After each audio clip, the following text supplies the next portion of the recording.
Hey, if you know that God is real, show that your God exists. The atheist in this video is suggesting that if a belief is known by a person, then it must be able to be shown, and the implicit challenge here is that God can't be shown. There are two problems here. First is the whack epistemological claim that in order to know a claim, you have to be able to give an argument for it. The second problem is the implication that evidence can be provided for God. Let's start with the first claim. Does knowing something entail that you can give an argument for it? No, this is a ridiculous suggestion that shows the person in the video is completely ignorant of the field of epistemology. This claim reeks of the logical positivism and verificationalism that was in fashion in the 1920s and is now completely dead in the philosophical community. One of the major issues with this type of ideology is that it is self-refuting, that is, it contradicts itself.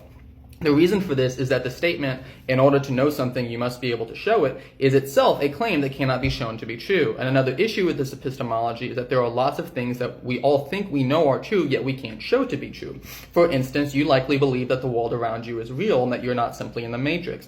However, there is nothing you can do to show that is the case, is anything you point to in the world around you is consistent with the idea of being in the matrix. Similarly, you can't show that the universe didn't begin 5 minutes ago with the appearance of age. You can't show that there are other minds like your own and that everybody else is not just a meat machine with the lights on and nobody home. In addition to metaphysical beliefs such as these, moral and aesthetic truths cannot be shown in any empirical case to be true. Yet in all these areas, most people would agree we have knowledge. Definitions of knowledge in the philosophical community are something along the lines of warranted true belief or something like that. And one can be warranted in a belief even if they can't give an argument for that belief. Alvin Plantinga is a famous epistemologist who has written extensively on this topic and published an easy-to-read layman version of his work called Knowledge and Christian Belief.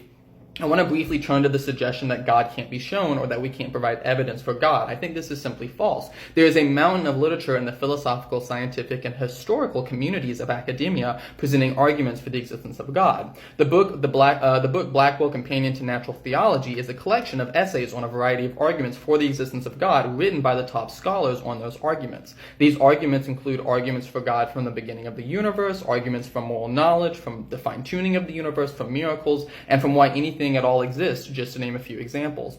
If you are really sincerely asking for evidence of God, you will go and you will read the works of the top scholars publishing on that topic. You're not going to find the best presentations of these arguments on TikTok, if for no other reason than because these topics can't be covered properly in 3 minutes and most academics don't hang out on here. With that in mind, I want to say this. You are asked to be shown evidence for God, and I have pointed you to where you can read some of the most rigorous arguments for that position. If you refuse to do your due diligence at this point, you are being intellectually dishonest.